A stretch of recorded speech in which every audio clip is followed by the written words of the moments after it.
सेवा भगवान महादेव शिव और जगत जननी मां जगदम्बा के चरणों में नमन करते हुए मैं आप सभी को नमन करता हूं। आप भगवान राम के लिए इतना भव्य आयोजन कर रहे हैं, आप सभी धन्यवाद के पात्र हैं। मैं यदि पात्रता रखता हूं तो मैं आप सभी को आशीर्वाद देता हूं, लेकिन पात्रता रखता हूं इसमें मुझे संशय है। और एक अच्छी बात जो मुझे इस शहर में लगी, आप सभी लोग मिलकर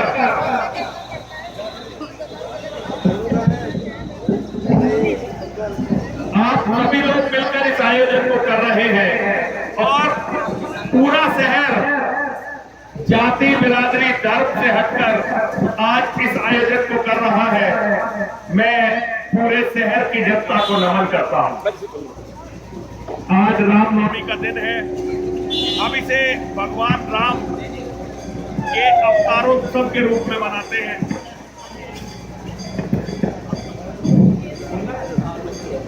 लोकेंद्र चौहान जी जो विधायक जी हैं, मैं आपका स्वागत करता हूं, आपको नमन करता हूं। तो भगवान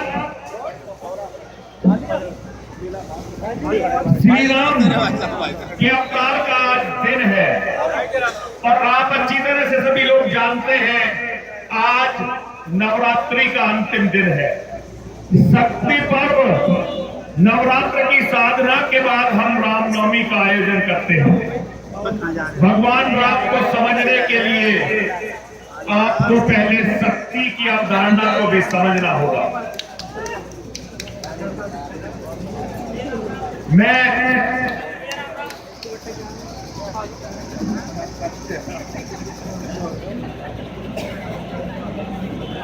भगवान राम, आप सभी लोग जानते हैं कि भगवान राम ने अवतार लिया था धरती से पाप का विनाश करने के लिए। भगवान राम ने अवतार लिया था धरती से दुष्टों का विनाश करने के लिए। और जब भगवान राम ने अवतार लिया था दुष्टों का विनाश करने के लिए, तब ऐसा नहीं था कि इस धरती पर कोई ऐसा राजा या ऐसा योद्धा नहीं था जो उन दुष्टों का विनाश नहीं कर सकता था जिनका विनाश भगवान राम ने किया। रावण जिसका वध भगवान राम के अवतार का मुख्य उद्देश्य था, धरती पर ऐसे हजारों योद्धा थे जो उस रावण को मार सकते थे, लेकिन सत्ताधीश और जो सत्ता के शीर्षों पर बैठ जाते हैं, वो कभी भी दुष्ट शक्तियों से लड़ने का साहस नहीं कर पाते। भगवान राम का अवतार हमें ये दिखाता है कि दुष्टों से केवल वही लोग लड़ पाते हैं जो सत्ता को अपनी ठोकरों पर रखते हैं, जो सत्ता के लिए चलते हैं, जिनका लक्ष्य राजभवन होता है, जिनका लक्ष्य सिंहासन होता है, वो रावण से समझौता करके अपनी सत्ताओं को कायम रखते हैं।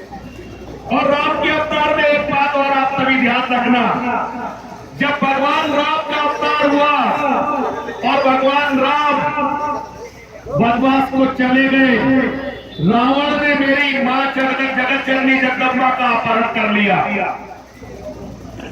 और भगवान राम ने ये प्रण लिया कि मैं रावण का वध करके अपनी अर्धांगिनी, अपने मान, अपने सम्मान को वापस लाऊंगा।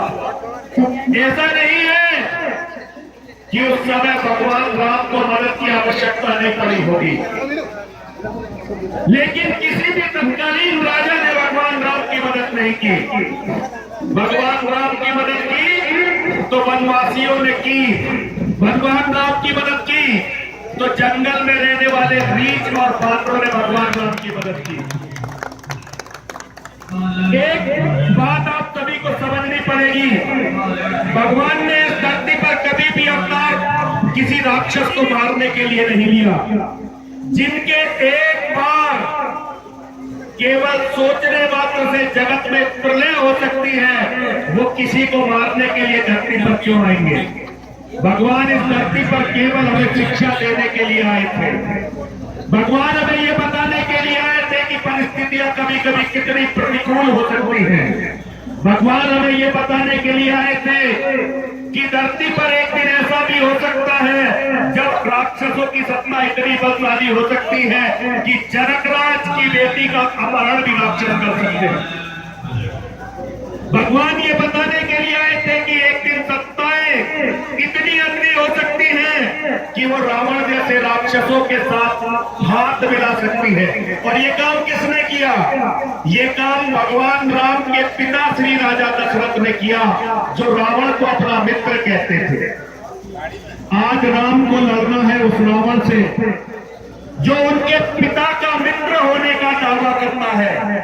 लेकिन जब धर्म और अधर्म की बात आती है तो मेरा धर्म कहता है ना कोई पिता है, ना कोई पुत्र है, ना कोई भाई है, ना कोई बहन है।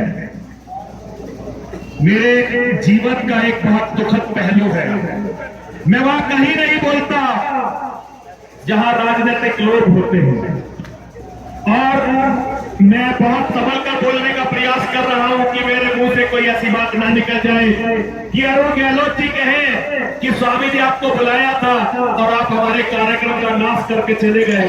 बस इन दोनों से केवल इतना कहकर जाना चाहता हूं, मेरे बच्चों, मेरे शेरों, मेरे वीरों, समय तुम्हारे लिए बहुत मुश्किल है। आगे समय बहुत मुश्किल आने वाला है, क्योंकि देश में जितने भी लोग सत्ताधारी हैं वो आज अधर्म के सामने नाक रगड़ने पर लग गए हैं। आज यदि कोई तुम्हें बचा सकता है तो तुम्हारे बच्चे तुम्हें बचा सकते हैं। आज एक शिक्षा तुम जरा मुसलमान भाइयों से लो। ये जब 10-10 बच्चे पैदा करते हैं तो कहते हैं कि अल्लाह की देन है, और तुम लोग आज इतने निकृष्ट हो गए हो कि तुम लोग सोचते हो कि घर के बच्चे को तुम ही कमा सकते हो। और जब तुम ये कहते हो कि बच्चों को हम पालेंगे तो तुम राम के अस्तित्व को चुनौती दे देते हो, तुम भगवान के अस्तित्व को नकार देते हो। क्यों? क्योंकि पालने वाला भी वही है और मारने वाला भी वही है। जो पत्थर में रहने वाले कीड़े को भोजन देता है, क्या तुम्हारे 4-5 बच्चों को भोजन नहीं दे सकता? एक बात, मेरी बात पूरी हो गई भैया, पूरी हो गई मेरी बात। मैं केवल इतना कहकर जाना चाहता हूं, आज तुम्हारी जनसंख्या का अनुपात इस देश में जितना है, इससे यदि 1% भी ये घटा तो मेरी बात याद रखना, मेरी पोती और लोकेंद्र राणा की पोती, रुचिका वीरा की पोती, इनके साथ वही होगा जो इराक और सीरिया में जजीदियों की बेटियों के साथ हो रहा है।